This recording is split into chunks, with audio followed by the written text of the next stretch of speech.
Good evening and welcome to the Paranormal Lens. My name's Chad Thomas.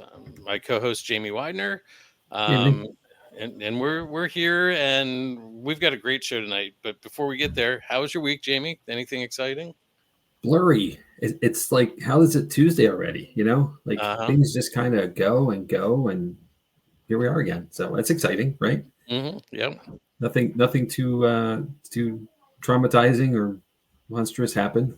Well, I did get to do something I meant to do for like 7 months now. A Sunday afternoon, I got to put legs on a table I was building in the basement. So like a work table. I remember project. seeing that table. You've seen that, right? Exactly. So it's there now. The legs are on. Now I realized the casters, I need washers to put those on, and it's a mess now. But at least the legs are on all two tables, and okay, it's getting better. Okay, well, sort of. That's good. It's still not done though. Dang it. It's never done, Jamie. That's never done. That's a fair point. What about you? What's going on? Not work, kids' schedules. You know, it's the show's coming up that the kids are in, and so that's what life's about right now. Rehearsals and stuff like that. But it's good. They're excited. So yeah. I just had kids arrive, so I'm sure there's some flutter of either they're really tired because they've been at school since 7:20 this morning, or they're hyped up and they'll be up till midnight. All right. So. Speaking of hyped up, I'm hyped up about our guest. I am too. Tony Rathman is our guest tonight. He's waiting in the green room. I got a little bit of an intro to read and then a video, and then we will bring him in. Like I said, our guest tonight's Tony Rathman. Tony and his wife Cherie are based out of Phoenix, Arizona. Tony is the founder and lead investigator at Entity Voices Paranormal. He has investigated hundreds of locations across the country, as well as in Japan and the Philippines. Tony was a skeptic until Cherie asked him to try paranormal investigation. The evidence they captured on their first attempt led him down the path of constant paranormal research. Tony developed the silent Evox and Evox 2 spirit boxes, but set that aside when he teamed up with Ron Iacovetti and Lourdes Gonzalez and started working on what they were doing, which was based on the research of Marcello Bacci. The team continues to evolve and refine the DRV technique for longer, cleaner, and more understandable communication with spirit. After removing the radio from the process, the DRV name didn't fit anymore, so Tony coined the name Staticom, which now has developed into Staticom 2. Tony is the creator, producer, and co-host of the multi-year running Entity Voices Paranormal Evidence podcast show on the UNX network.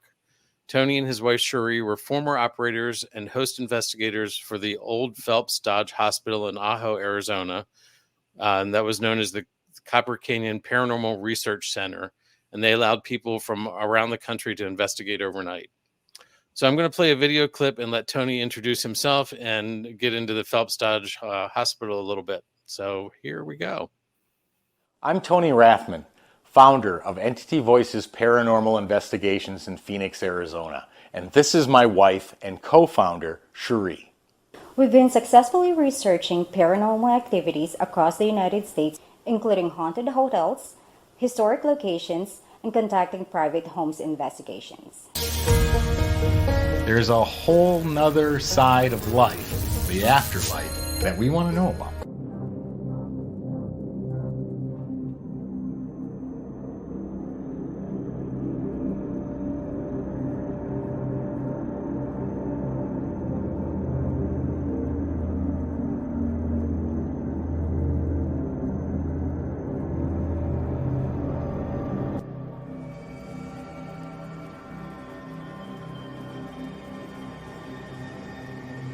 We crawled into our tents, screen tents, to keep the bugs off of us, and tried to fall asleep. The hospital woke up when we lied down. Noises came from every direction.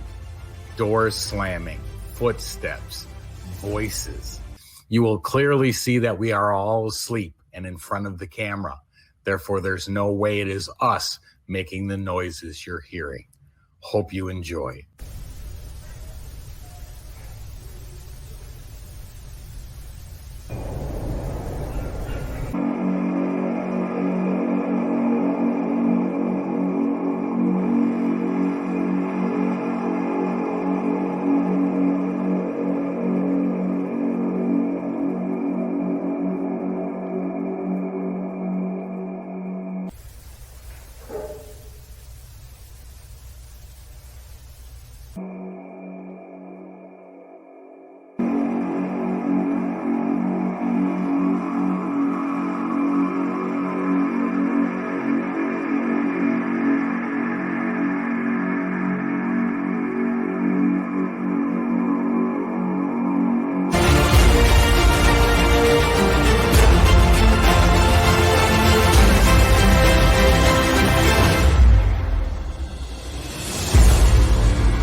Tony, welcome. Hey, Thank you. It's a pleasure to be here. that's a cool entrance. We should do this for everybody, right? Hey, Tony put it together. I mean, That's true. so So, wow. I gotta say this first. That's pretty compelling and rather interesting. It was, and we were shocked so let me explain how that occurred. We had been investigating a couple times a week, either on our own or with tour groups or other investigators that had paid to. We let them spend the whole night, so they'd literally get from like 7 p.m. to 7 in the morning. And the hospital was roughly about 39,000 square feet. So, I mean, it wasn't really, really big, but big enough to handle even a group of 10 investigators, and you wouldn't be running into each other. But out of the hundreds of times that we investigated ourselves, along with some friends of ours, Chris Allgood and Audra Keeler, we would always see shadow figures. And we caught a couple on photograph. We caught a couple peeking around corners or darting out of the hall, but nothing like this. And the funny part is that particular night, Cherie said, let's investigate as long as we can. And I think we investigated to about 3 in the morning.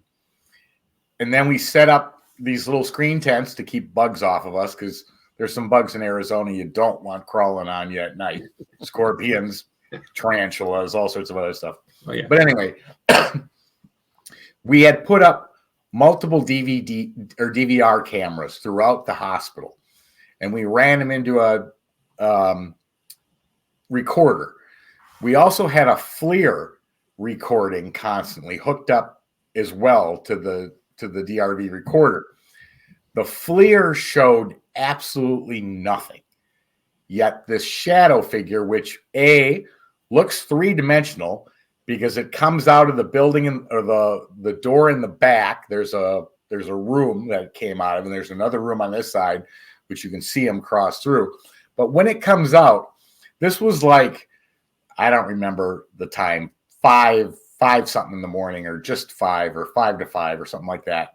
So the light you are seeing is coming through a big window in the operating room. And that's the back side of the hospital, or the east side. So the sun had just poked up. Whereas if you look at the clip where we're on camera, it's still dark because we're in a different section of the hospital. But the other point is that that was being recorded on the second floor.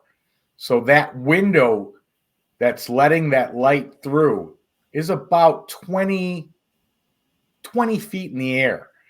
So even if somebody had walked by, unless they were on 17-foot stilts, could not cast a shadow of a figure into the hallway. Plus, you can see it come out. It literally almost turns 360, walks towards the camera into the darkest part of the hallway where light's not shining through the door. And that's not possible. That shouldn't be able to occur, but it did. Todd's got a question here. Todd and Carmela have a question here. Did the shadow figure go into the room where you and Cherie were sleeping or not? No, well, not that we're aware of. It never showed up on the DRV camera, so no, it didn't.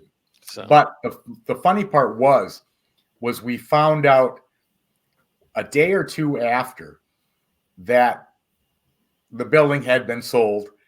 We would not be able to return. So Cherie said to me, it's almost like after 4 years of doing this, seeing them, this was their attempt to say, show us and say goodbye. So I thought that was kind of cool. Whether that's accurate or not, I don't know, but it's an awesome capture. Pretty cool. I've enhanced this a little bit. I've played with the contrast and stuff a little bit. So let me run that, and I'm going to keep the volume down so we can talk through it a little bit. But I'm just going to run that while we're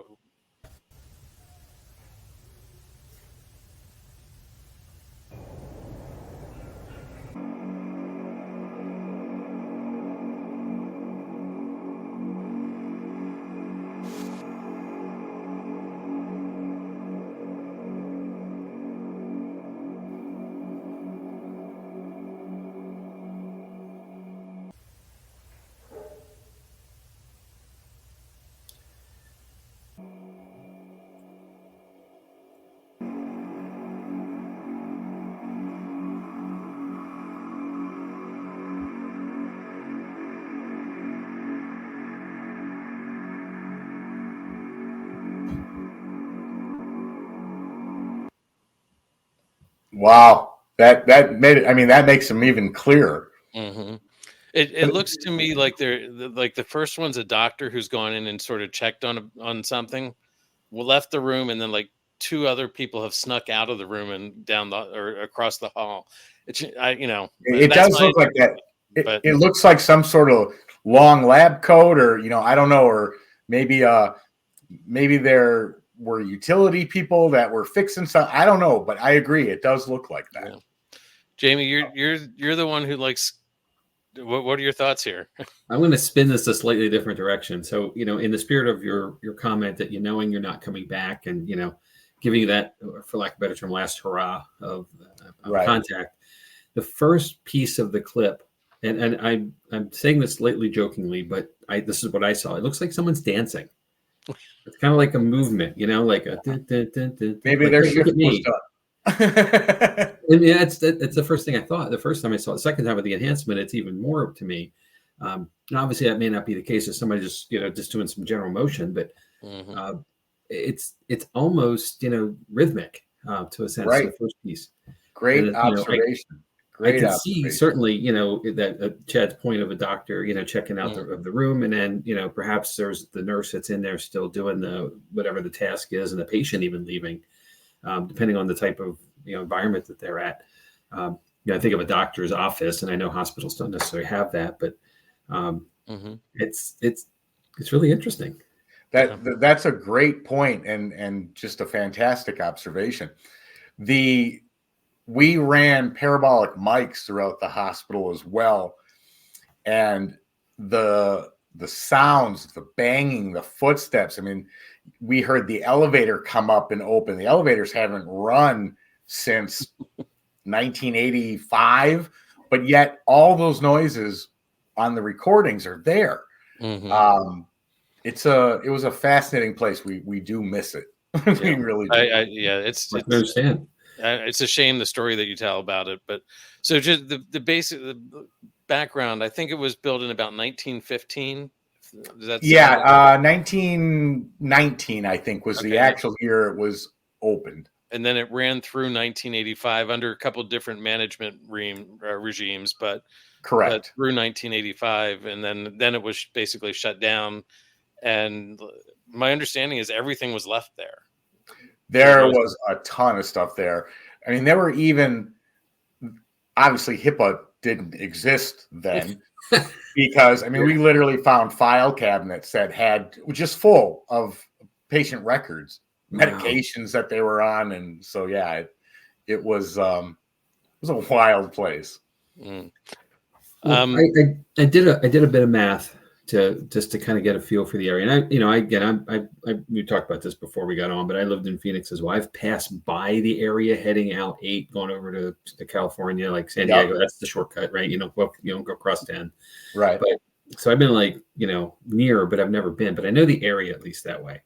And a hospital like this wouldn't have just been for the town because it's not big enough. There's like 3,000 people there now, 3,300 or so. Correct. So. But in its heyday, when the mines were running and there was the town was flush. What's the thought for how many people would have been served here in the town, but also just in the region, with all the activity going on? I'm sure that the hospital did. Well, I shouldn't say. I'm sure that the hospital was literally built and serviced the miners and their families. Okay. So exclusive to the community there. Okay. Yeah. So that whole community, though, at that time worked the mine. That was the main job. That was the main source of income. And that was a copper mine, correct? It was a copper mine, correct. It's 1,100 feet deep, and it was an open pit mine. Okay. Oh, there were lots of people with jackhammers and stuff and axes and sledgehammers that fell from ledges they were on. And, and then you had there's the history. I don't want to go into it all because we'll use up the whole show, but it was basically there to service anyone that was working for the mine and fix injuries, hopefully save lives. And the way the town was laid out, the grocery stores that were there were physically brought in by the mining company, stocked, and that's where they could buy their food. And basically their entire life revolved around working in the mine and what was provided to them to give them a life. So it was a true company town, like the whole, Absolutely it was. And when the mine shut down, so did the town. I mean, it literally did. There's not much. There are people there. They kind of tried to make it into a retirement town, but when the hospital left, they don't have a hospital. They have a clinic, I think. Yeah, they have one small clinic, but not even a big doctor's office, and you've got retirees living there. So it's like, Yeah. So, well, you'd mentioned earlier about some parabolic mics that you've set up. You gave us another set of clips that is a montage of different sounds that you've picked up, is how I interpreted it. Does that sound right? That absolutely does sound right. It was just noises. It is a collage. So these are not happening back to back.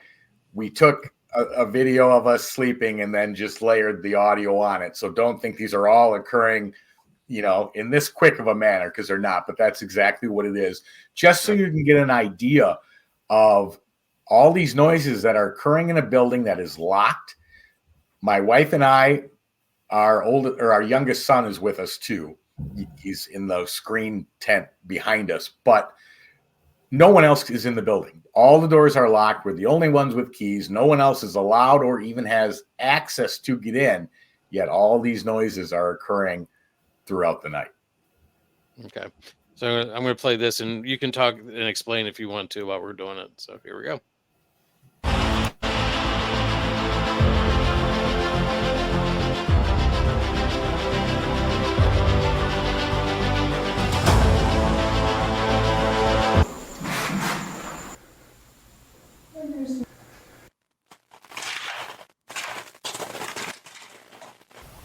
Okay, this isn't from when we were sleeping. This is actual EVPs we caught. Oh, did you hear that? I did.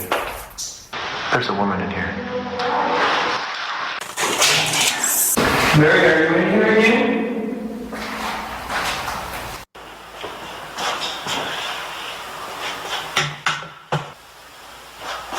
And this is a bathroom.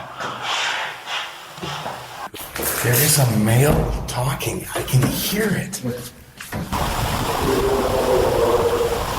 Are you in here?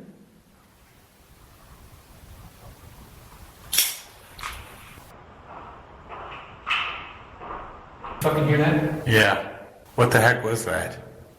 What the Fuck was that? What the heck was that? You heard that too. Oh, absolutely.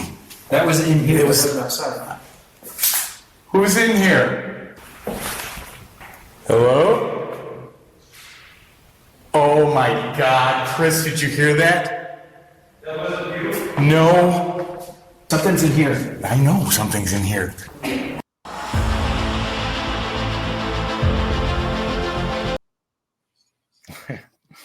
I mean, that literally was just a promotional clip. We played those to entice people to come and investigate it.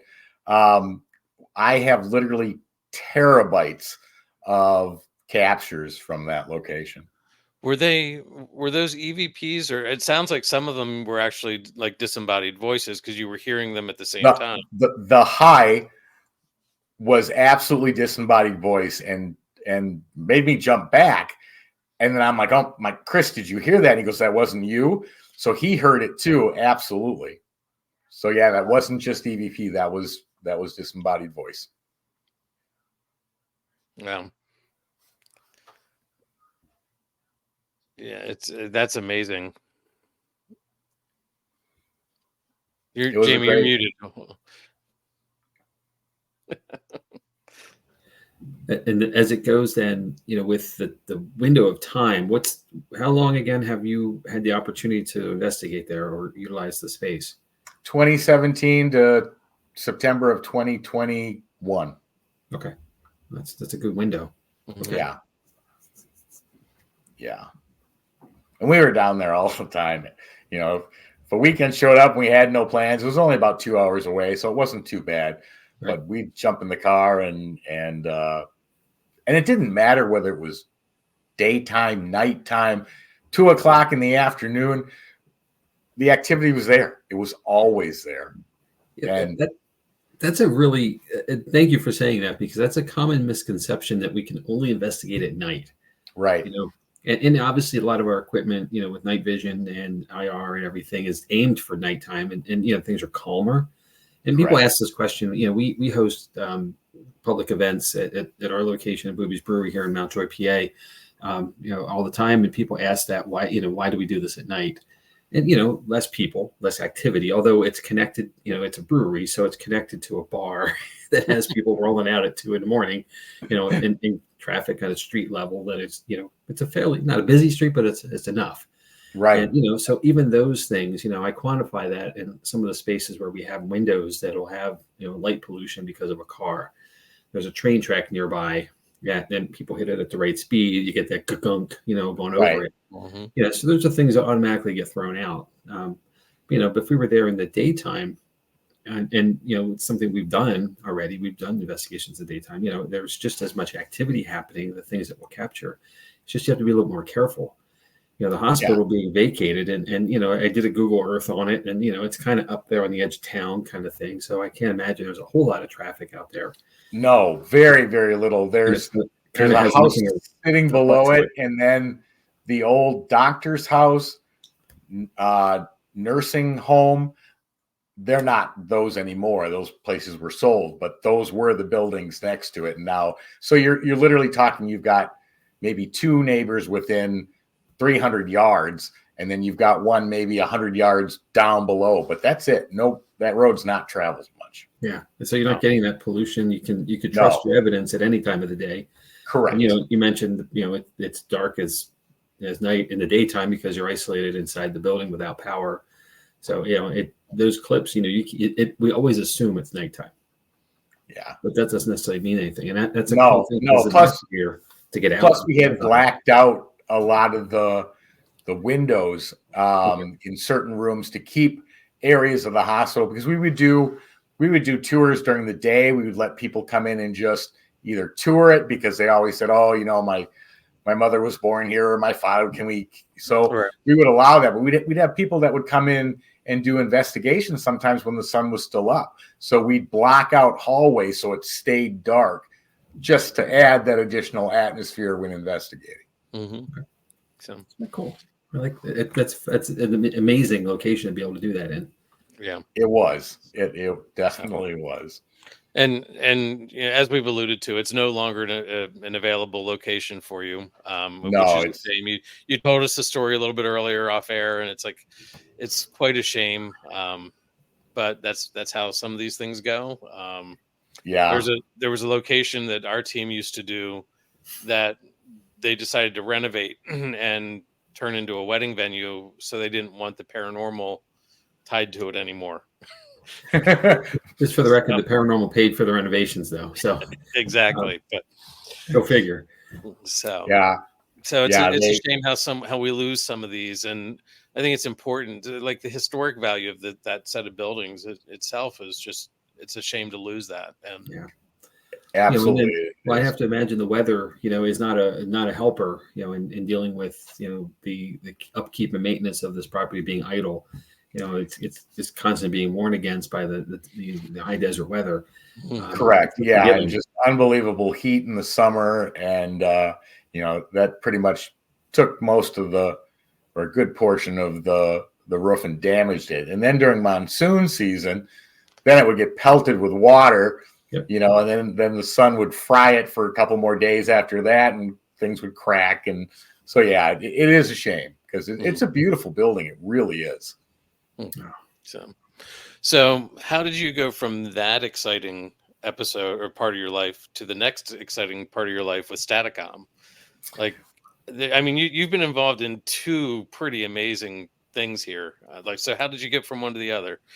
Well, when my wife and my wife got me into the paranormal, I was never, you guys going to make Tony like a baby. It took a month.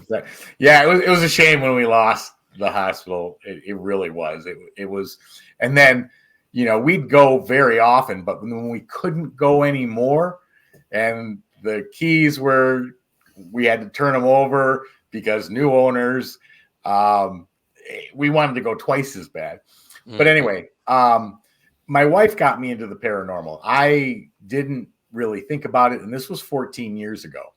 But all of the television shows started to hit the airways, and she'd always say to me, "Come on, you got to watch this. This is great." I could last about 2 minutes, and I said, "No, none of this is real. It's television. This is entertainment." I didn't believe any of it. Plus, growing up, my father was a physical science, and chemistry instructor.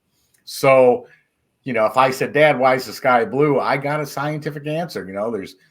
There's moisture in the air, and when the sunlight hits it, it separates colors. Blue is the most common color. Therefore, the sky looks blue. So there was no conversations about entities, spirits, ghosts. But every Valentine's Day, we'd take the weekend, go to a hotel, hang out, hang by the pool, drink.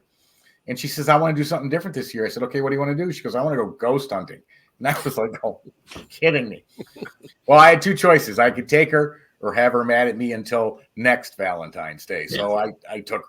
You made the right choice. Yes, I know I did. But when we got back, we spent the entire weekend there. I played along. I walked around the whole establishment with her. I asked questions with her, and she was happy. So that was all I cared about. But when we got the stuff home, the video, the photographs, the recordings, I was blown away. She kept calling me over. "What's in this photograph? That wasn't there when you took it. What is that?" The audio recorder. "Who's answering our question? We were in the basement. There was no one there to." So I spent about a month or two trying to debunk it. Couldn't. Finally said to her, "Let's go back. Maybe there was weird lighting. Maybe there was a vent pulling sound in." No, none of that was there. But we caught more. We went back again, caught more. That's how it all started. And it just expanded from there. I think we investigated that hotel, though, over 50 times. And then not all in a row, but right. And then we branched out all through Arizona, every haunted location we could get our hands on or get permission to get into. Then Nevada, then California, then New Mexico, then all over the country.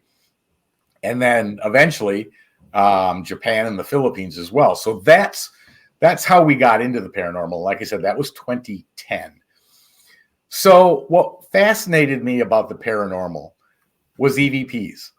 Where was this voice coming from? How was it getting onto the machine? How were they able to hear me speak? How are they able to respond with a message that has both timing and relevance to what I asked? So we did that. Well, we're still doing that today. But that dragged me into ITC, spirit boxes. And I was fascinated with them because the whole purpose of ITC is two-way communication, not just singular record and review, do an EVP.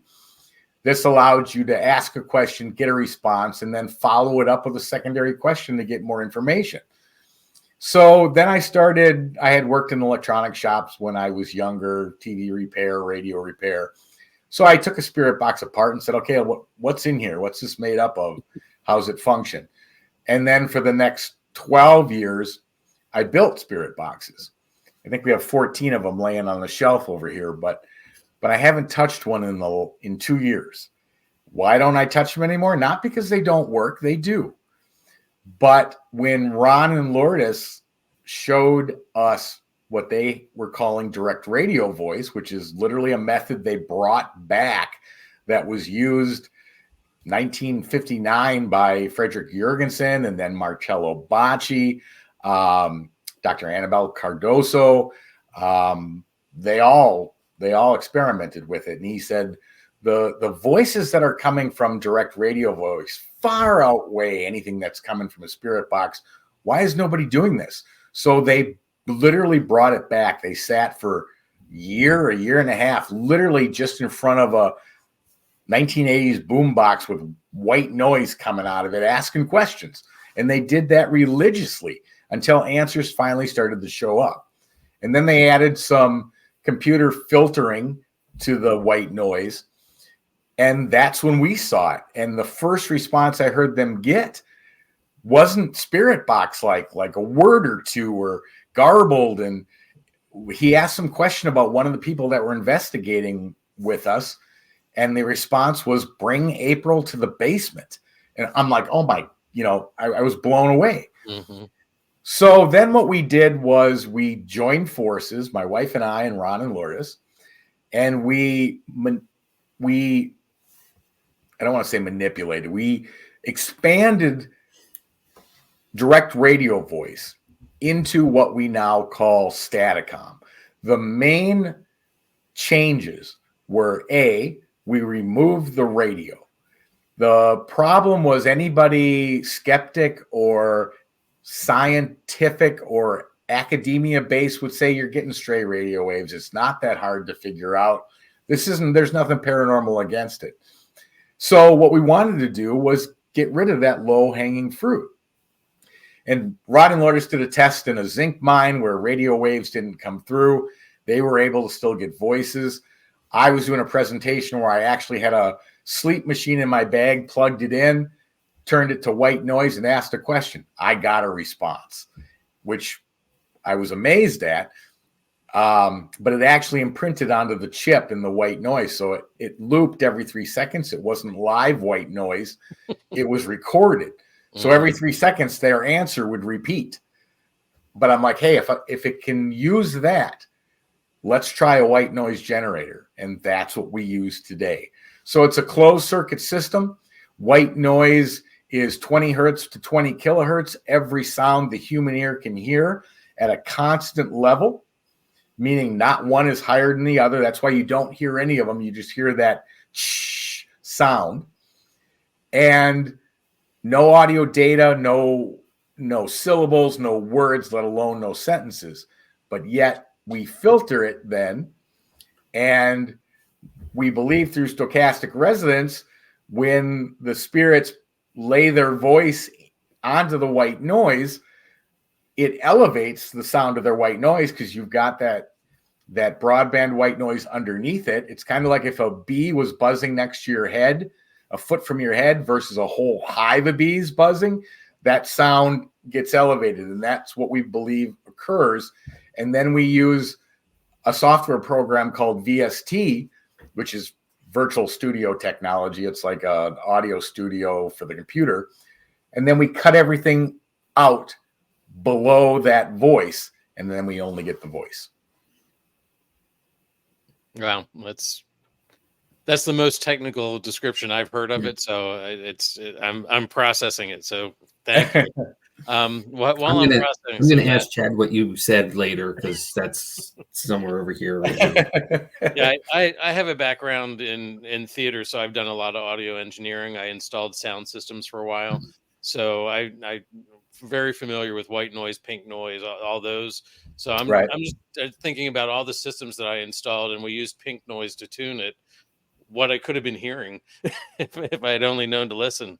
Well, exactly. You know what? And the medical community, scientific community says, hey, if you turn a fan on and you're hearing voices, or music, you're either suffering from musical ear syndrome or, split personality. But the fact of the matter is, based on how Staticom works, I mean, we ran tests before we switched to the white noise generator of running water, fans. I had literally taped mics onto the side of the car when I was driving around town for the wind noise. Mm-hmm. They all produce voices, but the problem is that the consistency of it was never even. If a car passed you, the wind noise would get louder, and it made it really hard to pull the voices out. But were they there? They were. Interesting. Yeah. So Todd has a question here. Do you find the weather in Arizona caused activity during investigations to be increased level, hot, dry air conditions? And did you find that they have any effect when you run Staticom sessions? We don't notice any difference in Staticom sessions. That's the consistency of Staticom, and which makes it just so wonderful, is that no matter where we are, we don't even have to be at 100 locations, because we don't consider vocal response. A vocal response will not prove a location is haunted or has activity, because we can get them anywhere. What we did notice here in Arizona, though, is that if there was a storm, if lightning was present, that would definitely charge the atmosphere and increase activity, but not necessarily with Staticom.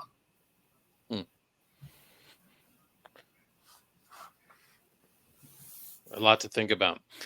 I'm going to throw up the first clip I have here is really a short one. It's and Tony Rathman can see.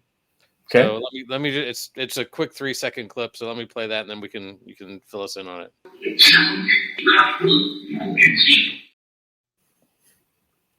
So you can hear the clarity. There is no audio data. There's no word banks. There's no nothing.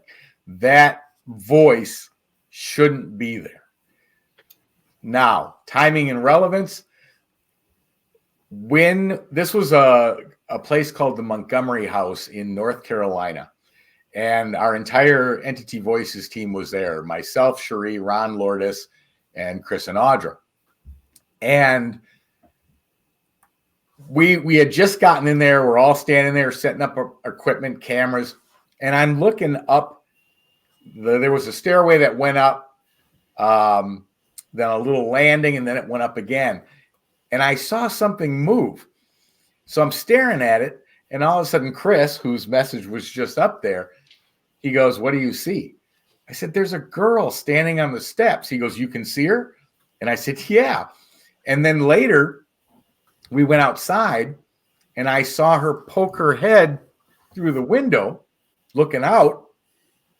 And that never happens to me. I don't see stuff like that. When we turn Staticom on, that vocal you just played came through. Yeah, and I'll play it again. Yeah.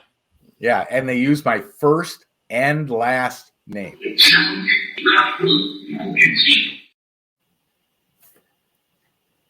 That's pretty cool. So like you said, timing and relevance. Right. So when you do a session, we go around. And I'll speak for myself and our team. We go around and we introduce ourselves before we start like an EVP session, but we never give full names. Would you have done that? Shared your full name? I've done it before, but not at that location. Okay, but that's what I suspected. Okay, but it only takes. We noticed this probably 3 years into investigating. That once we gave our name, we could go to locations we had never been to before, and they would call us by name. So, wow. Is that a universal consciousness? Maybe, but information flowed through, and we'd walk in the locations we had never investigated. Oh, the Rathmans are here. How that works, I don't have the answers, but it does happen.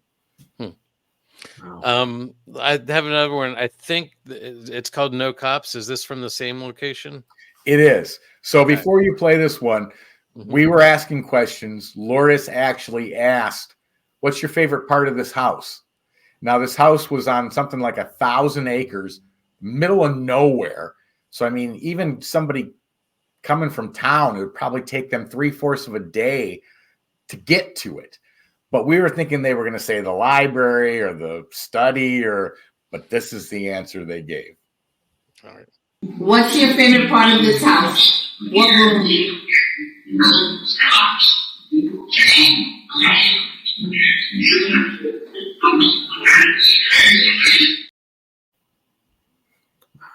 Which again, timing and relevance made perfect sense. And everything I said about where the house was, how far away it was.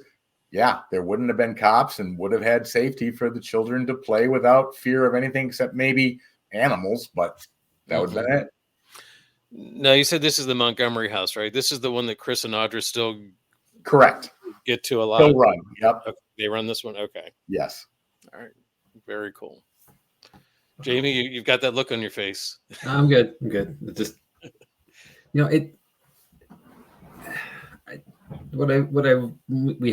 we did an episode on ITC, which for me was a very good thing to start with. And then, it led us to have Ron Lourdes on.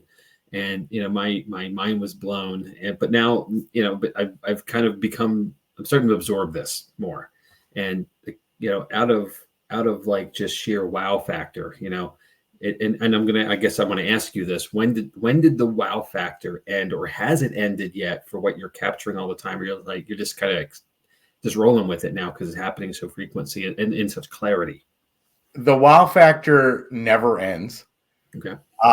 The other point is we do not know the limits of Staticom.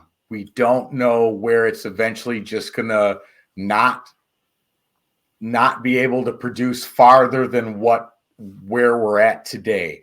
And because we don't know the limits, are the limits just to spirits? Can we speak to extraterrestrials? Can we speak to multidimensional creatures? We don't know.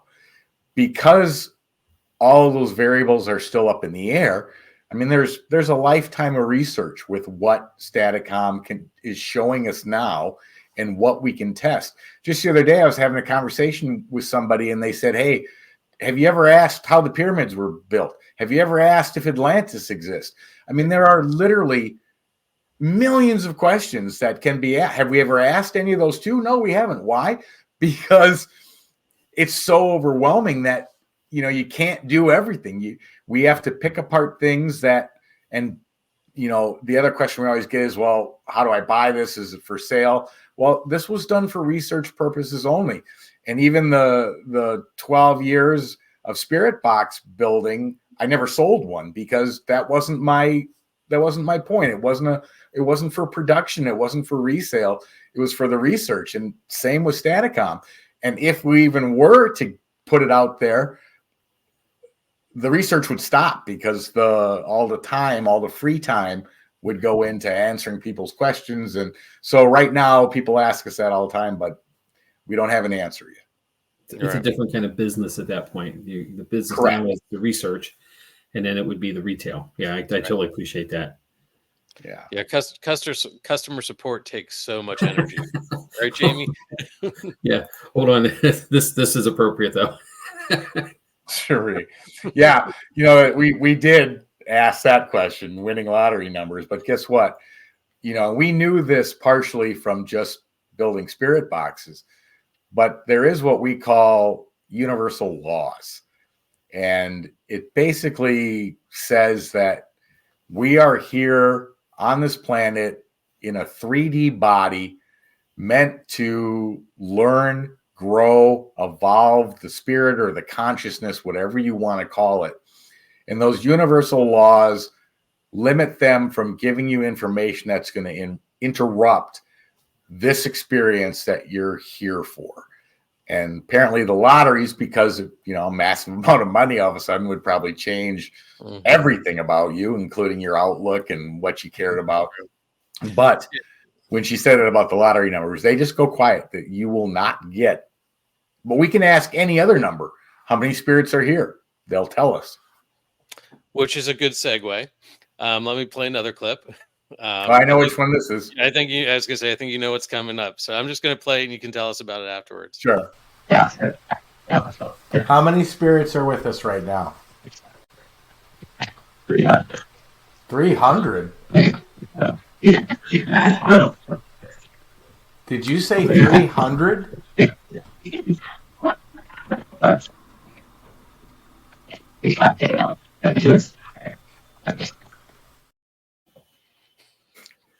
I love that retort. Is that the wrong answer?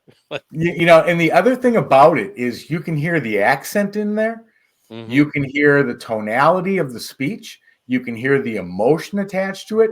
We had some of our clips analyzed by audio engineers, and their response was, this is as close to human speech as we've ever heard, because it elicits all of those functions of which human speech has, but coming from a broadband white noise, which has nothing in it at all that could create that.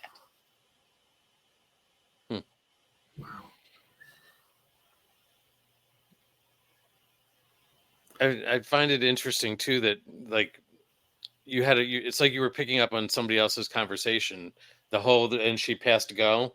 And I know that when you would do some live sessions, it seemed like there were times where we were listening in on people's conversations. Without a doubt. One of the first comments when we were doing DRV and when Cherie and I started, it took us probably a month to get everything dialed in right to get our first responses. But it's almost like a spiritual wiretap. I mean, there's times we turn it on and they're talking back and forth, but they are not talking to us. They're talking to each other.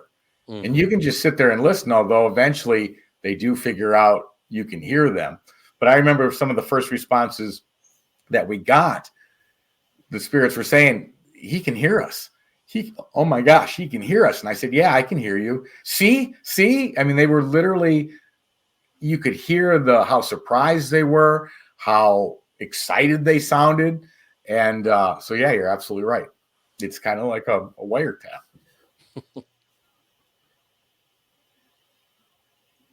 I think it was interesting, too, that he was double checking with someone to make sure his math was right. Well, I mean, it also shows his sense of humor, his ability to respond. He's like, was that the wrong answer? You know? Right. Just it's incredible. So another clip we have here is called Energy of the Mind. So you were talking about how we hear them, and so do you want me to play this first, or do you want to talk about it? I'll just explain it real quick. So one of the, and anybody who's done EVP work knows that when you're asking the question, there are many times that the response shows up on the recorder before you're even done asking the question. You may only be halfway through the question, but the response shows up. So we always wanted to know, okay, if you are energy, frequency, and vibration now as consciousness or spirit, you don't have ears. I'm speaking and producing physical sound waves that you don't have the apparatus to interpret. Just like radio waves are flowing by us right now, but unless you have the instrument of a radio to decipher it, you don't hear what's in those radio waves. So my question to them was, because when I ask questions, there's no mic, there's no broadcast. I'm just speaking, just as if I was speaking to my wife. So my question was, when I speak, how do you hear me? And this is the response they gave. How do you hear me speak?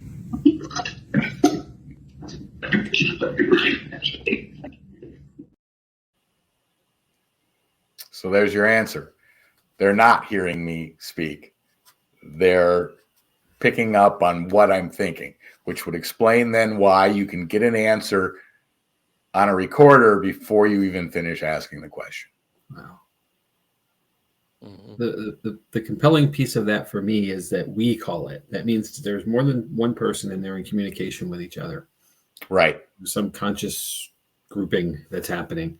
Right. Or a universal consciousness. Right. Yeah. It just depends on what your outlook is, what you believe reality is or is not. And so, there's a million variable paths to go down on that subject matter, but you're absolutely right. Wow.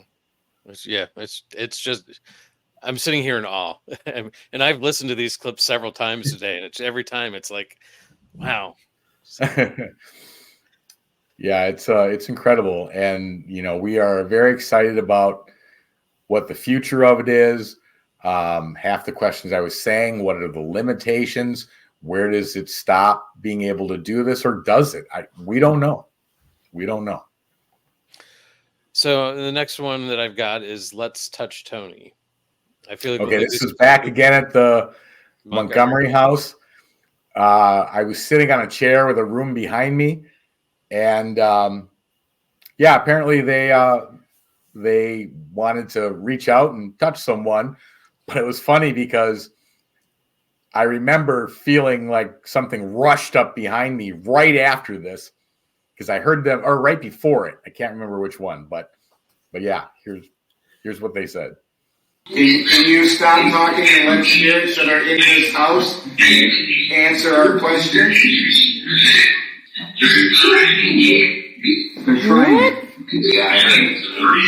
Okay, keep going, please, because I can hear it blessing. That was a yes. It sounded like. Again, using my name.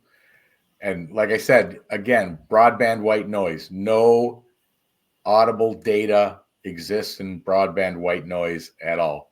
There shouldn't be sounds, warbles, artifacts that sound like speech. There should be nothing. But yet, intelligent answers with timing and relevance to the questions that we're asking. So it's phenomenal. Mm-hmm. Wow. I just can't, the sentence structure alone is in the content, the tone, the relevance to the moment. It is all just, it's wow. And I go back to the wow factor, it's still wow. So I'm saying it's still, I don't think it's going to stop for me either every time. Thank you. We appreciate that. The one struggle that we haven't solved yet is that we'll still get pushback saying, oh, you think you're hearing it. It's warbles and artifacts of sound. But we do what's called TDSI, or the Digital Seance Initiative. Ron and Lourdes do it on the East Coast. Cherie and I do it on the West Coast, where you've got 20, 30 people in the audience, and they will all agree on what they heard. You're not going to get that from random warbles or artifacts, that kind of agreement. Occasionally there might be the first word that they said, oh, I think he said he, or I think they said she. But either way, it doesn't change the fact that you both heard it. You identified them as words and human speech. So, saying that one word may have been off, well, that happens in daily life. Somebody may hear something differently, but it doesn't mean that speech did not occur. Yeah. Going back to when Ron was doing the Facebook Live sessions right around Christmas, it was amazing how many people would be typing the same comment of what they heard, and how like all of a sudden you would have 4 that were saying the same, they heard the same thing. Right. And that helps us show its validity, because, there's a ton of EVP clips out on YouTube and TikTok and every channel. And, they'll put the words up and you're like, wait, what? And people will say that to us. Hey, Anthony, people will say that to us, why do you put what you heard? We don't. And they're like, well, I get influenced then. And I think I'm hearing that. There is some truth to that, but human hearing's not that valuable, because we tested it.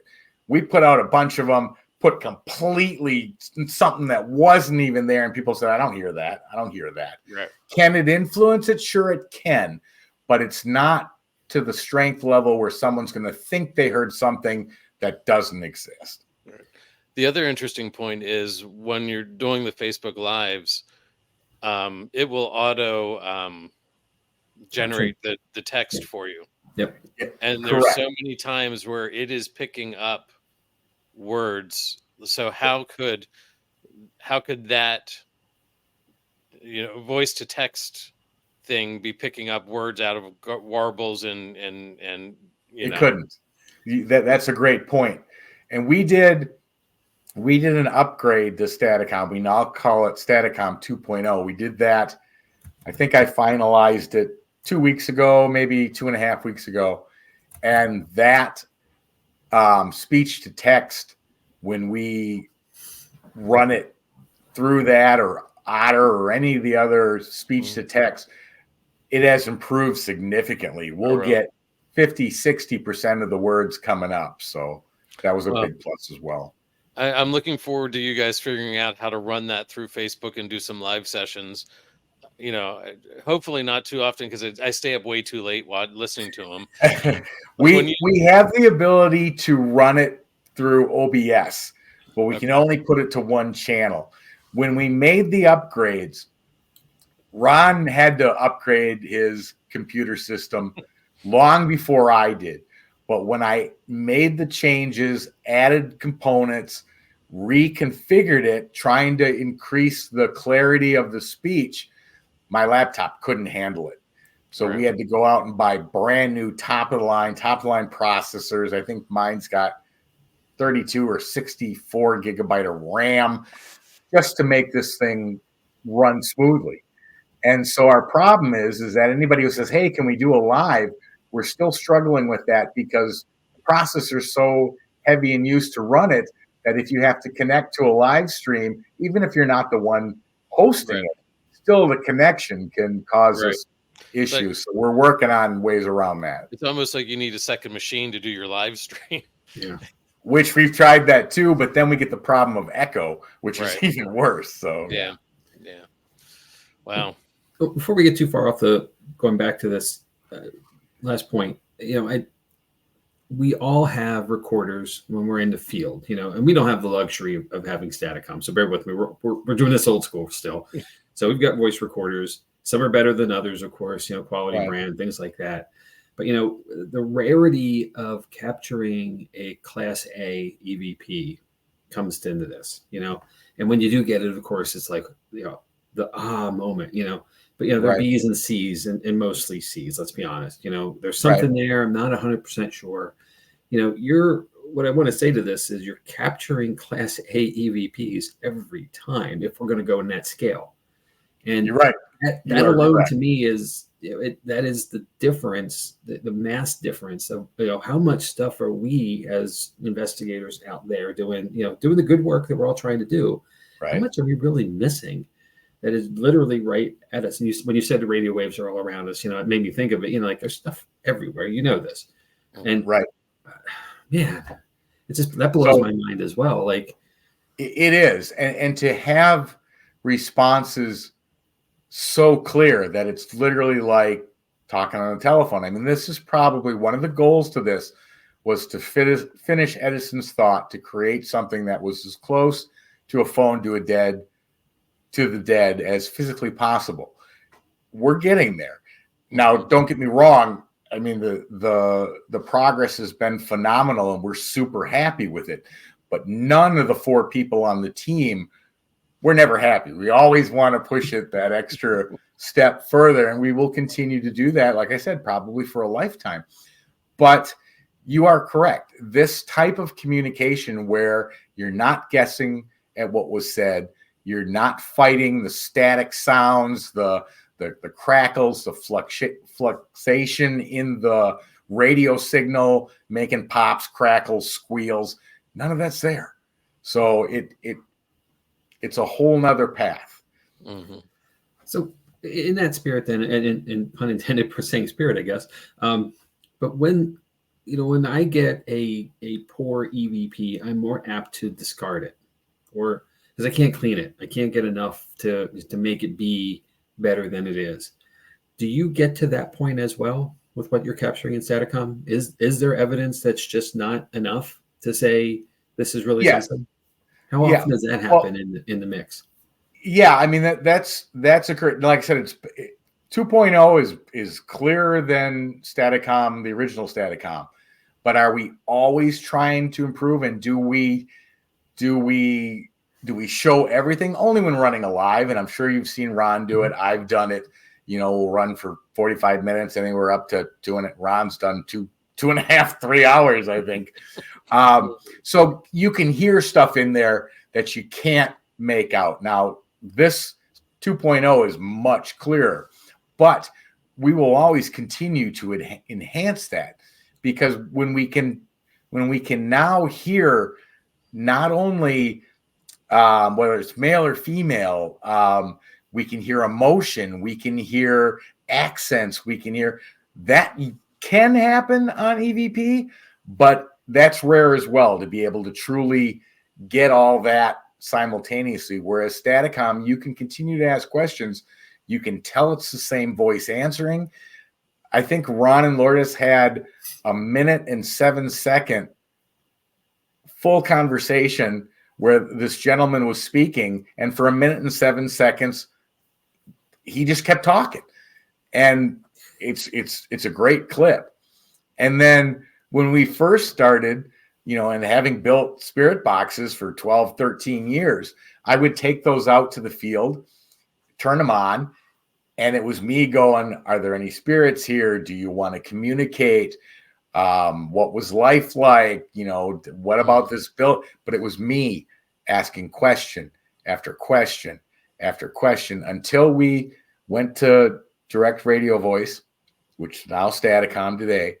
But I remember having everything set. I turned it on. They started asking me questions. I was answering them, which just blew my mind. I think that's the coolest part of this, is that it's a communication. It's two ways. It's giving and taking both directions, and it's correct. It's pretty amazing. So correct. We do have a couple more clips. Then the next one I have queued up is "Say Hi to Ron." Okay. Did you just go ahead and run it? Yeah. Okay. Is Ron running Staticom right now? He is? Can you say to Ron, can you say Tony says hello? I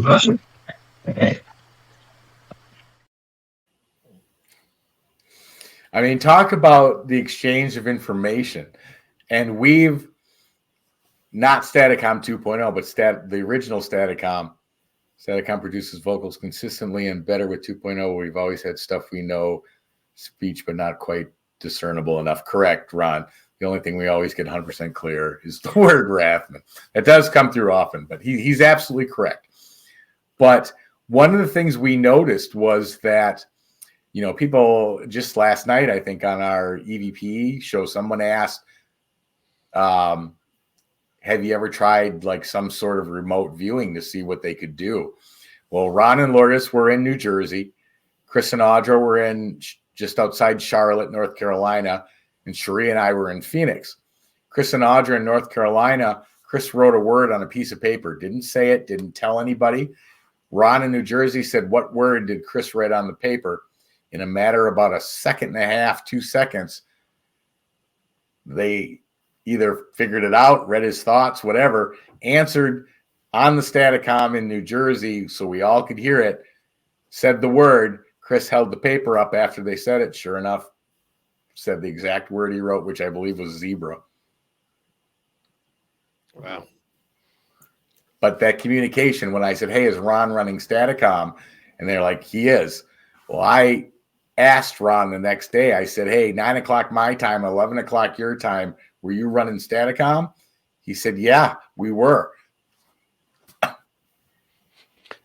if I remember correctly, there's been a couple times where you've had some of that back and forth. Like he's gotten messages and didn't know that you were running it at all. And it's correct. He's asked, knowing I was doing a live Staticom session, he asked, how many people does he have in his audience? We did the session. I didn't speak to him that night. I'd get a message from him in the morning, goes, you had X amount of people. I'm like, how do you know that? Well, because they answered. Mm-hmm. Wow. That's just the fact that time and space doesn't matter. It's like that whole, it's correct. It's instant. It's there. They're everywhere. They are everywhere, which is, exciting from a research standpoint, a little unnerving when you think about it, because I mean, literally, they are there all the time. Just a little, yeah, just a little. Mm-hmm. But it's also fascinating, and that's why we keep plugging away, keep trying to improve it, keep trying to see what else we can do. But so far, we're just as impressed with it as anyone who's heard it for the first time. Because I don't know, it's a whole new level. Mm-hmm. Now, don't get me wrong, spirit boxes work. I built them for 12 years, but we believe that there was a kind of a disenrailment of the theory of spirit communication. I mean, DRV was out long before Frank Sumption put out the Frank's box. Mm-hmm. And what he had worked. I mean, you can get a word or two, maybe partial sentence, but the consistency of the answer is not there. And we realized that the radio signals aren't needed. You don't need to scan up a radio station or down the speed. None of that's necessary. In fact, we've determined, and again, this is based on our own research, but that when it hits a radio station and says a word or part of a commercial or whatever it hits, that blocks the communication. Mm-hmm. They only use the fragments of white noise in between that scanning to communicate. That's why we believe their answers are short, brief, and because that's all they can get out in that amount of time. Mm-hmm. I've thought about this a little bit. I'm wondering if it was the Frank's box, the scanning radio. It was an easier piece of equipment to carry around. Like, no doubt about it. And it developed that way because it was something that everybody could grab and go do. You are absolutely correct. And let's face it, you flipped one switch to turn it on, you could start asking questions. You may adjust some of the other buttons. You may adjust the echo, the reverb, whatever else was. But that's the other nice thing about Staticom. None of that exists. There's no echo. There's no reverb. There's no alteration of the voice in any way, shape, or form. So what you're getting is natural. But your point is extremely valid because somebody that wants to jump right into what can I get, spirit boxes were good for that. Mm-hmm. So I'm going to set you up on this one. We have one last clip, but what do you think the spirits think of this whole idea? They like it. They love the fact. I mean, we've heard them say, I don't know how many hundreds of times, we love this, or I don't want to say what I was about to say because I think it's in this clip, but the fact that they know that communication to an extent that has not yet been seen as possible. I mean, think about if you were a spirit or consciousness or whatever term you want to call it. On the other side, you could see your loved ones. You could know they weren't happy, but you had no ability to interact or communicate on a regular basis. Staticom gives that ability. And so that's why people always say, well, how many voices are talking? When we first got this working, we had to figure out how to limit it because it was overpowering. They were all trying to speak at once and screaming over each other. And so, yeah, we had to determine, frequency and change shifts and all sorts of other things. But yeah, that ability, and it works through spirit boxes and other devices. So that ability is there, just not to this extent. Okay. All right. So let me go ahead and run this then. All right. Let me hear you say Rathman.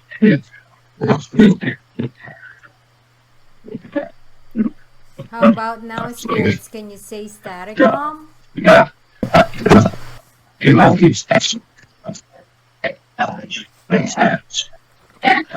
ask some questions. You can sit here. Let's see if there's any difference between me asking and you asking. I'll be right back. It's not live or anything. But you're... That one's just interesting because, well, clearly you heard him say we love these tests, but they said stand up just before I stood up. Right. So again, it's that I didn't say I was going to stand up, but they were able to pick up, and I did. I got up. My wife took my spot to take over, but it just shows the ability of how that information is being passed back and forth. Tony, I want to go back, way back in time for you. And I want you to think about that first time you went on an investigation. Okay. And I'm going to assume you were skeptical. Oh, yeah. I think you said as much. So, and that to me, honestly, that's, I can remember my first time too. So, bear with me on that. But, one of the things that I love, absolutely love, is when we get to do public investigations and there's the big tough dude who's there because his girlfriend, wife, whatever connection is, made him come along. Right. And all of this is BS, and that's all staged and fake, and and the lights go down, the session starts, there's equipment all over the place, and it doesn't matter what it is, a K2, a REM pod, something starts to happen, a flashlight pops, something happens, and there's direct reason for it because of a call response situation. Right. And that dude starts to go, whoa, and by the time the thing, we're done a couple hours later, they're not the same person they were when they started. I can only imagine what that experience would be like if Staticom was available. Like, think about that. If you had that on your first time out, wow. Absolutely. One of the greatest benefits that we have found by sharing what Staticom can do, and people always say, "Oh, did you patent this? Why aren't you selling it?" Even if we were, which we're not, that's not the greatest reward. The greatest reward is when somebody in an audience asks a question and gets a response from a voice they recognize, a voice they can identify, and literally touches them to the point where it changes their life. That, I know for Sheree and I know for Ron and Lourdes, is something that you just cannot replace, you cannot take away, and you'll never forget. And that, we love that. Yeah, it's pretty amazing. Yeah. Justin has a question here that I'm going to throw up. Yeah.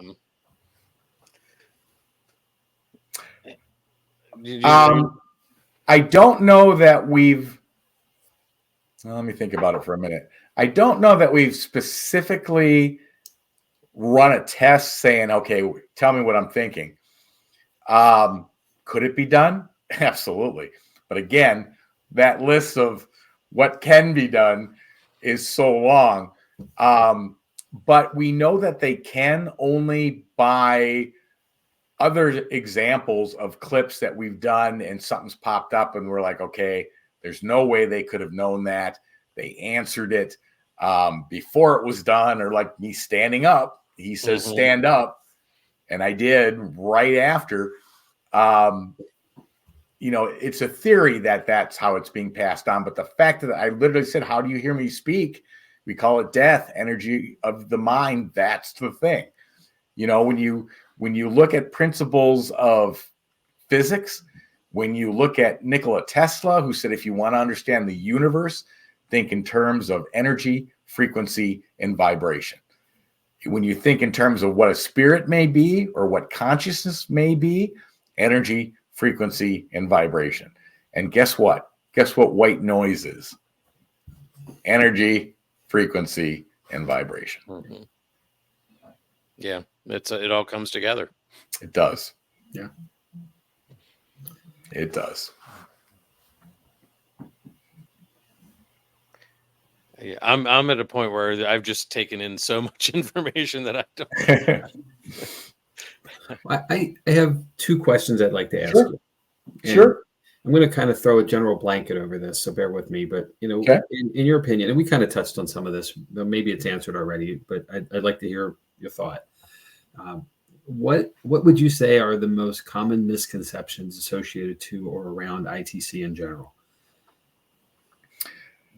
The most common misconceptions revolve around multiple different factors. The first one being that if you have any communication at all, you're dealing with demons.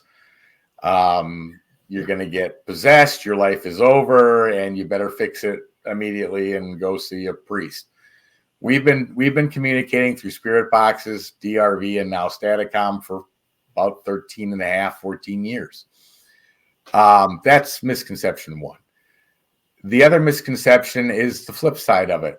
That's, academia or scientists say you're not. You're believing that you're hearing what you want to hear. That may have been the case with beginning spirit boxes, where you could barely understand what they were saying between the static, the white noise, and all the other disruptions. Staticom's not like that. It's clear. So that misconception, even when we talk about what Staticom can do to somebody who's never seen it, never personally heard it, and there's a huge difference too between personally experience it in a live environment to watching a clip. The impact of it is 3 times what you get from watching a clip. But that other aspect is that, that disbelief, which is so ingrained in either a cultural aspect or a religious aspect or a scientific aspect that they won't even touch it. Oh, that's werewolves and artifacts. You just think you're hearing this. No, I don't think. If I think these 20 other people think they heard it too, so who's wrong and how is that happening? And so, one of the things we're excited about is to really bring this method to light and let people question it, let people throw out what they think, because we've gone through this up and down, over and over, back and forth, left and right. Do we know exactly how it's happening? No, we don't. But we do know that we don't have anything in it that's an easy, low-hanging piece of fruit to go, you're getting radio waves. Can't. We have no radio. We have no device that can pick up radio, satellite, walkie-talkie, nothing.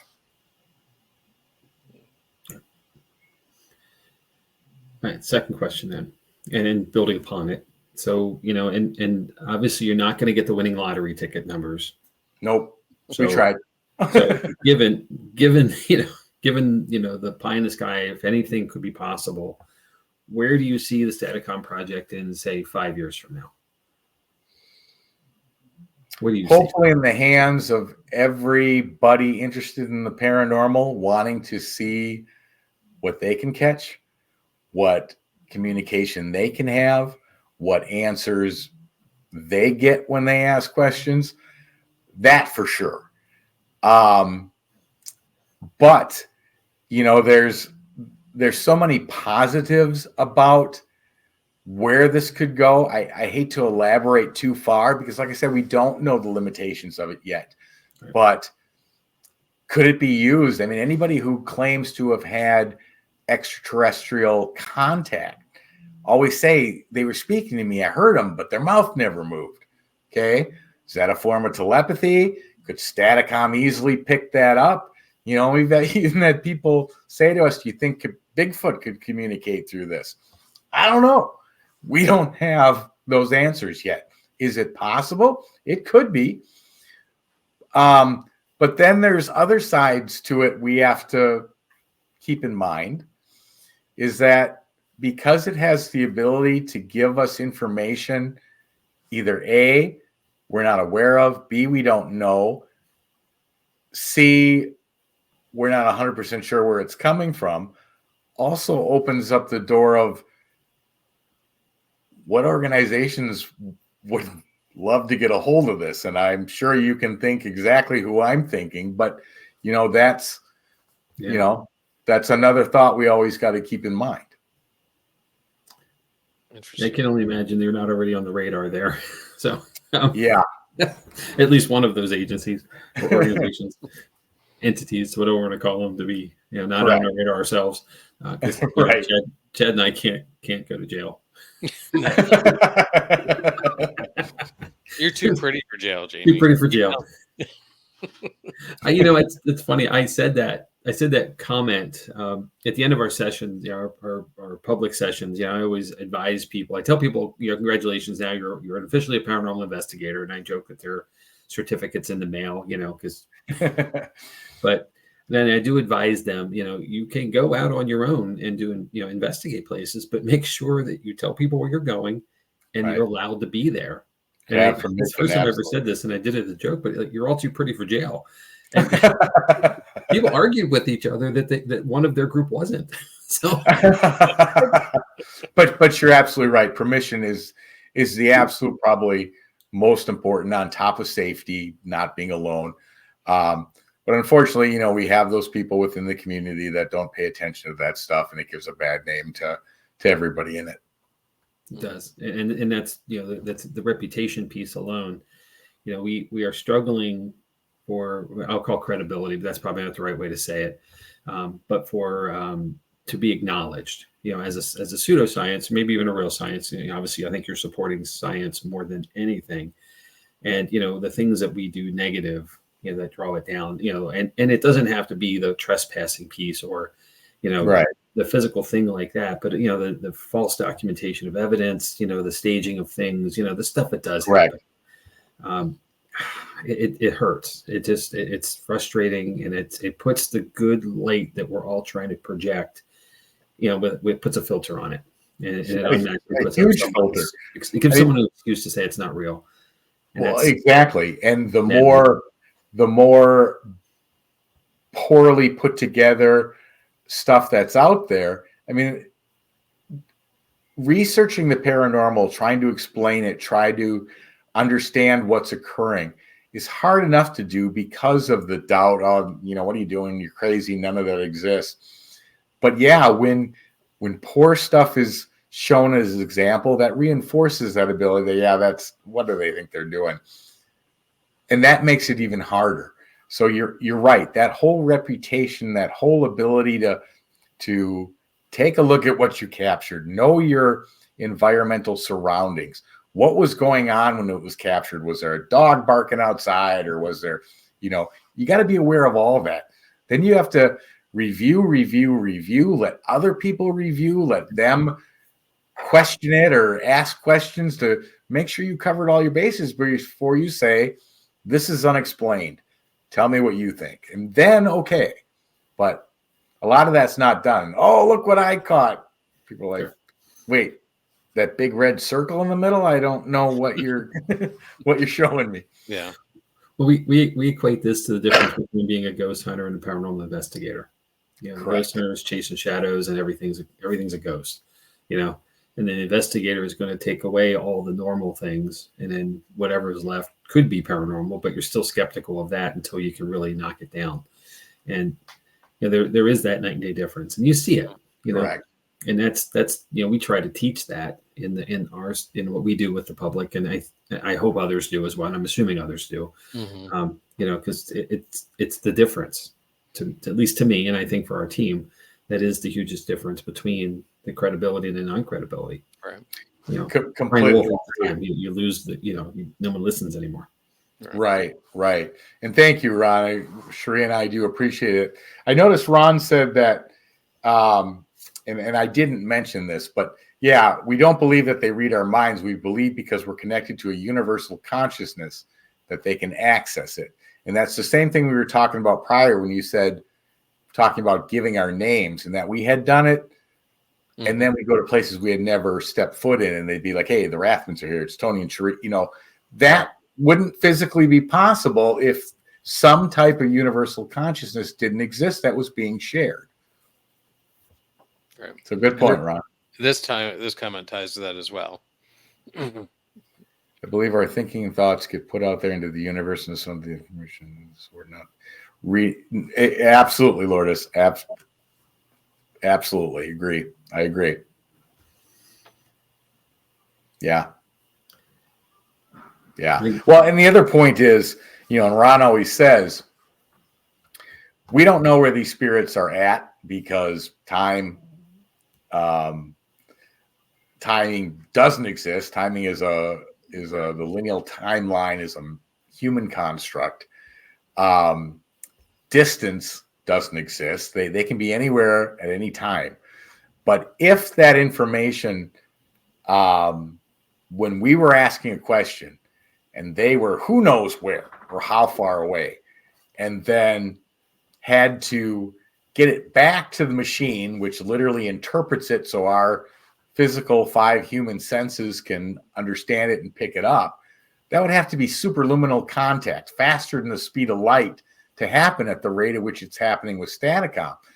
But to Ron and Lourdes's point about it being a collective consciousness, it doesn't have to travel anywhere because it's right here. It is knowledge that all of them have access to. And so that one can answer that may not even have thought about it or experienced it, but has access to the information and can deliver that message instantly. Why is it so important to catch evidence? What I'm saying is, why do we such fighting over pics and clarity explained to not be, but some will fight like it's the end of the world? Why? Andy, that's a little thing called ego. And unfortunately, that is one of the biggest hurdles and obstacles within the paranormal community today. I think there's more to that though too, and it's the you want to be the one that presents the evidence, and that falls into ego, but it's validation. All the time that we spend in the dark hours of the night, away from the friends and family, the ones we love, leaving something behind to go out and do this work, and again, most of it's done at night. I think we crave that to some degree, to be validated that our work has progress to it. There's something that we're really doing it for. Because if you keep doing the same thing over and over again, and no changes, and you keep getting the same results, you're going to bore, you're going to burn a bit, burn out or get tired of it, and then you slide away. We want that, and it's. I think that's I think it's a healthy drive to want to find more things. I think that's what drives Staticom to get to Staticom 2, and to get away from the early iterations, and that's no different for any advancement in the field. We have a team of 10 individuals, and not everybody can make every event that we do. Right. Right. So, and we know that. So, people come and go, but the whole of us, are still connected that way, because we want to do this, and people stay for that. We're privileged, and I'm never going to shy from that to say, we have a location that we get to go to on a regular basis. That we know where it is, we know what's going to, we know what to expect to some degree. We never know what's going to happen, but we know what to expect when we arrive. We're not going to some strange place where it's down the beaten path and you don't know the shape of the place, who might be there, and that's the risk, right? Of going out into the wild of a place that you've never been to. There could be real people there, and that's danger, Correct. So we have that great advantage of having all that to collect and continue to collect that place, of evidence. But we still go back, even though we probably know who's there. We have a good grasp of who's there. We have a good idea of what's going to happen to some degree because of the relation of the space that we do. Correct. But, the fact that something really cool can happen, and we're lucky enough to have a camera up or an audio on or something, it's a huge bonus. But exactly. And what the other thing, the other aspect to what Andy asked about, why is it so important to collect the evidence? To me, it's important for two reasons. One, so that it can be shared and experienced, verified or debunked by everyone else in the paranormal community. And it adds to the knowledge database of what was captured. Maybe somebody else at the same location captured it too, and it may bounce back and forth to verify both captures or debunk them, whatever way you want to look at it.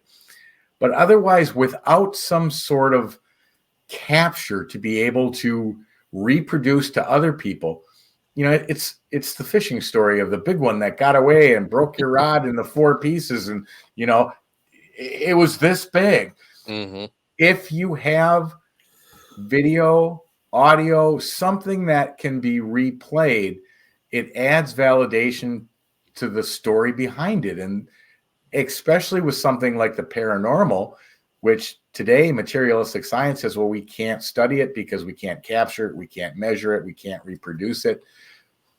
Even though pieces of information may come from 100,000 groups across the country or the world, each piece is a puzzle piece that, if you put them together, paints a bigger picture, because there are consistencies of how they got captured, it, where it came from, and those pieces start to paint a picture of maybe variables of what that other side looks like. Yeah. And Andy, that's a great question, but before we slide away from it, thank you. I really appreciate the question. You bet. Without prior evidence from DRV in Europe being recorded, there would be no Staticom. Today's Records are tomorrow's foundation. Yeah, well said, Ron, and absolutely true. Mm-hmm. Absolutely true. And Todd here has another comment.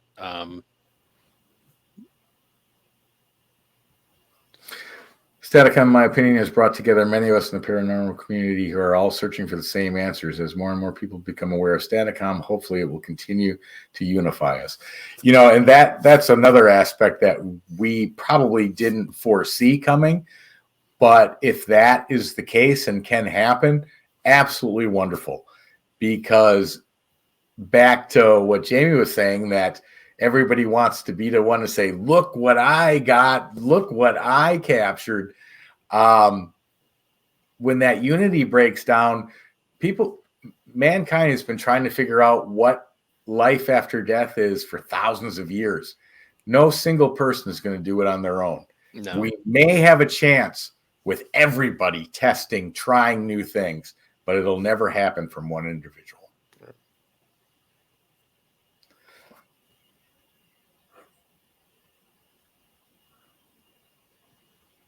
I agree about sharing to peers, but the fighting is horrible.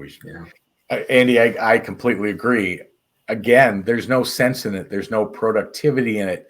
There's nothing reached from two people fighting over evidence. It should be shared. It should be, acknowledged by the paranormal community as a whole, saying, yep, that's nice catch, regardless of who caught it. But fighting over it, that defeats the purpose of making any progress in the paranormal field. Yeah. And this has to be noted as well.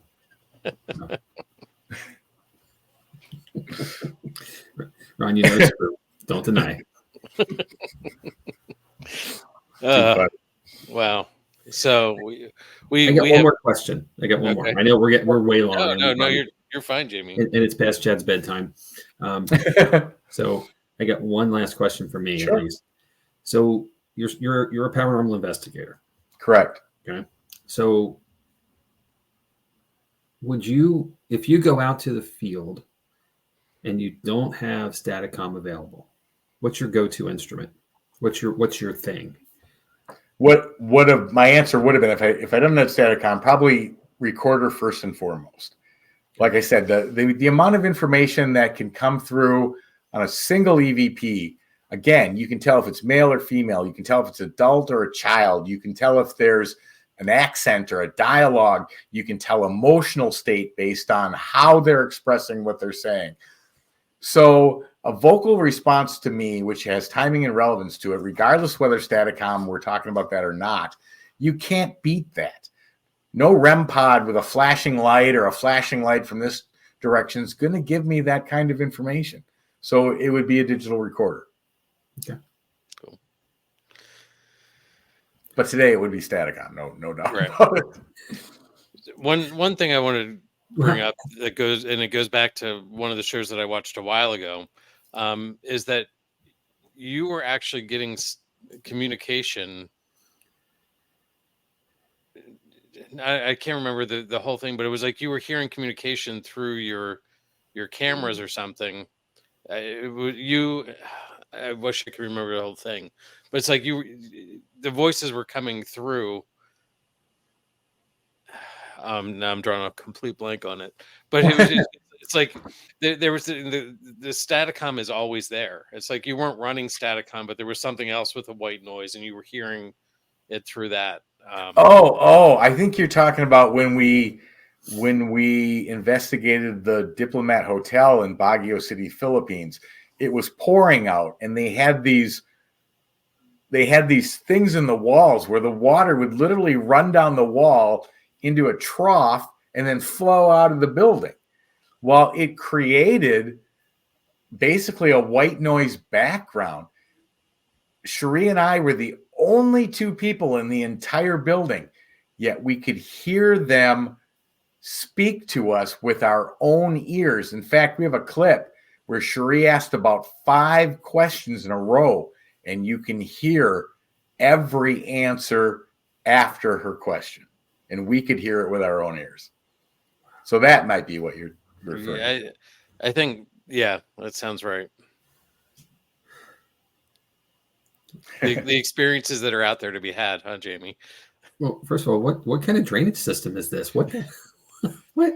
Well, It was super. It's an old building. I mean, it was built by nuns and priests prior to World War II. General Yamashita actually came in, beheaded the priests and the nuns that were in there, and took the building over. So it's got a really dark history on top of strange water removal.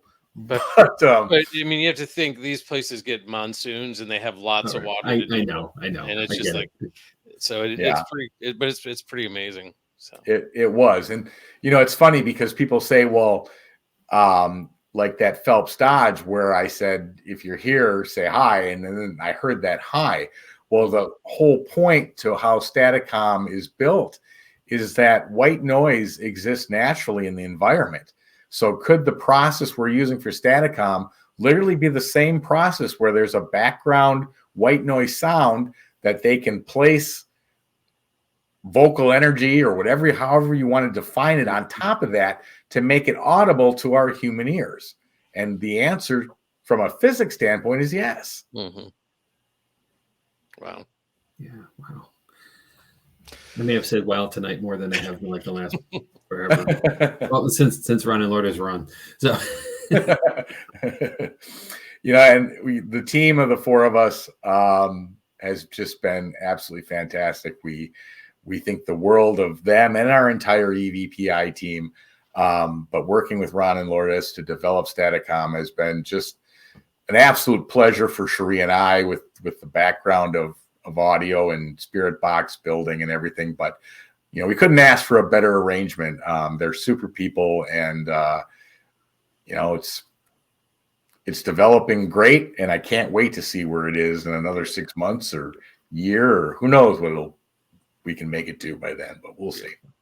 Well, next time you get to the East Coast, definitely would love to get together and talk. It's awesome, Dad. Absolutely. Well, we used to have a license plate that said "You've got a friend in Pennsylvania." There you go.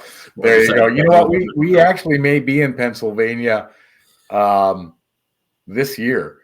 Don't know for a fact yet, but it is a possibility. So if that happens, I'll shoot you a message and be like, "Hey, we're going to be in Pennsylvania." Sounds good. Sure. Make it work. Awesome. So do you think if we took old tube TV with white noise, we get the same result? Yeah, absolutely you would. It can be done with any white noise at all, from a radio, from a television, broadband radio. It doesn't matter necessarily what hertz, whether you're using long band, short band, medium band. It can be done. Like I said, I stuck mics out the car door, taped them to the car, drove around. Mm-hmm. I could get voices from that white noise sound. So yeah, you can. And with the old tube TV too, you never know what you might get through the static on the picture tube too. Right. I mean, correct. So I think it's a great experiment. So yeah. And I think it's funny that the three of us and then Andy bringing up a tube TV, people who know what these things are still. First of all, we're all a certain age now. We should probably go get some screening done. Right. But thank you, Ron. Do I sense wrath? It's possible, Todd. It just we have to check our schedule because we've got things popping up left and right, but it may be a possibility. So, well, I know it's getting late. I'd love to play this shadow clip one more time. Go ahead. Jamie, I know you haven't seen it before, Jamie, so I'm playing it for you. So here's this.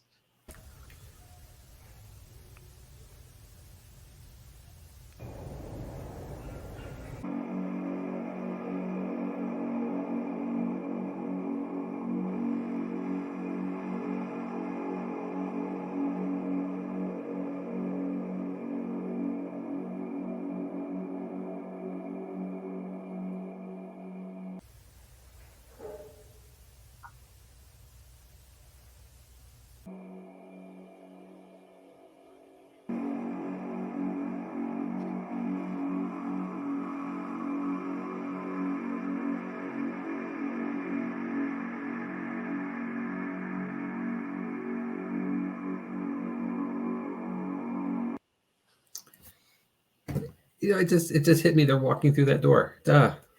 Yeah. Out one door into another. Yeah. The first person looks like they're leaning back in and talking to somebody, and coming out and like jotting something down, or it is so distinct. It's Yeah. No, you're absolutely right. There's a door at the end of the hall on both sides, and they came out of this one, then it went back in. Then two of them went out across the hall into the other room. Yeah. So that is such a great capture. So thank you. So you do your shameless plugs. We like to do the same sort of thing. All right. Here, anybody looking for more information on either the last 13 years of paranormal investigation or Staticom, you can go to YouTube, look up Entity Voices Paranormal Investigations. You can go to YouTube, type in Staticom. It'll take you to Ron, Lourdes, Cherie, and I's static page. You can go to entityvoices.com. There is a Staticom tab. Or you can go to Tony Rathman Facebook, which uses a combination of everything on all four of the sites I just mentioned. And then the other one is, of course, Ron and Lourdes, GagnacParanormal.com. He's got a site up that includes clips and all sorts of other things. And he's also got a YouTube channel as well. So there's plenty of information out there and other available things to watch on what Staticom can do. Okay. So Ron said that we're supposed to ask you where the public can see that clip soon. Thank you, Ron. And I think I said this before we started the show. You did, yep. But the clip I played, and thank you to Ron for getting this to happen. But Ron and Lourdes always do demonstrations at the Pine Bush UFO and Paranormal Museum in New York. And that clip you just watched will actually be displayed in that museum. I think Ron said they already have it, so I don't know how long it'll be before it shows up. So yeah, if you're ever in that area and end up in that museum, you will see the clip you just saw. That's awesome. That's so cool. All right. Well, we're going to cover what's coming up for our group. We've got some investigations coming up. March 30th, April 13th. March 30th, I think we're down to like 12 seats left. So if you're interested in the brewery, check it out. May 11th, if you're in the East Coast, New Jersey, Pennsylvania area, it is an opportunity to see Staticom in action. Ron and Lourdes will be at the Red Mill with us again. They were there last year. It's where I got to meet them and just my first time my mind was blown away. But yeah, I'm looking forward to that. So then we've got some other options through the June there. And then coming up on our show next week, Jamie, Fort Mifflin, huh? Yeah. Okay.